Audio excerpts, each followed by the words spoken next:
बांग की खेती को हिमाचल प्रदेश में लीगलाइज करने के लिए पिछले विधानसभा स्तर में जो है एक प्रस्ताव पूरन ठाकुर जी लेकर आए थे।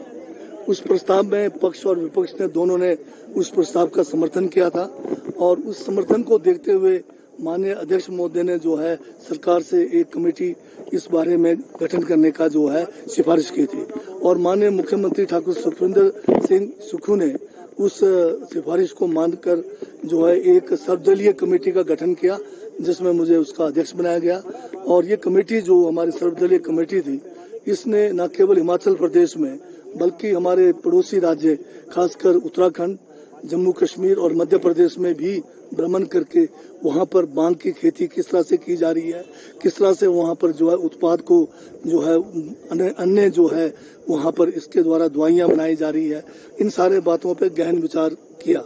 और हिमाचल प्रदेश के सभी जिलों में जाकर पंचायती राज संस्थाओं के हमारे जिला परिषद से लेके प्रधानों तक इन सब से हमने जब विचार विमर्श करके एक सहमति बनी कि ये जो बांग की खेती है हिमाचल की आर्थिकी के लिए भी फायदे में है और किसानों की आर्थिकी के लिए भी फायदे में है, तब हमारी कमेटी ने सिफारिश सरकार से की कि इसका जो है खेती हिमाचल प्रदेश में किया जाना चाहिए और सरकार ने इसको जो है विधानसभा के पटल पर लेकर दिया और उसी के बारे में आज हमने जो अपना वक्तव्य दिया। कमेटी ने अपनी रिपोर्ट दी है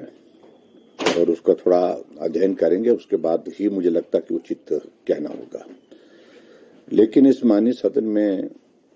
एक बार ने अनेकों बार इस विषय पर चर्चा हुई और चर्चा होने के पश्चात जो व्यवहारिक पक्ष अभी तक देखा गया है उसमें फिर आगे नहीं बढ़ पाए और वहीं रुक गए। उसकी वजह यही है कि प्रदेश में एक बहुत बड़ा वर्ग भी ऐसा भी है जो ये मानता है कि अगर भांग की खेती को हम प्रोत्साहन देंगे तो नशे का प्रचलन नौजवानों में, नई पीढ़ी में और ज्यादा बढ़ेगा।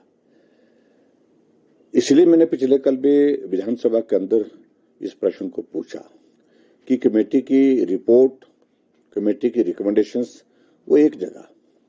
लेकिन इसमें हमको इस प्रदेश की जनता की सहभागिता भी करनी चाहिए, उनकी ओपिनियन भी लेनी चाहिए,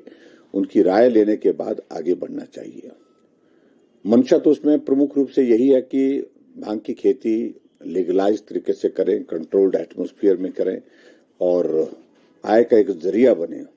और उसका जो सब्सटेंस जो है जिससे मेडिसिन बनती है उसको हम एक्सट्रैक्ट करें। इस प्रकार की मंशा इसमें जाहिर की गई है। लेकिन अभी तक हम इस बात को लेकर के भी स्पष्ट नहीं हो पाए हैं कि जो कुछ एक स्टेट्स ने इस तरह के इनिशिएटिव लिए हैं वहां के परिणाम क्या है, वहां लोगों के अंदर एक्सेप्टेबिलिटी क्या है, उसके बाद फिर लोगों के बीच में एक्सेप्टेबिलिटी के साथ उसमें व्यवहारिकता क्या आई है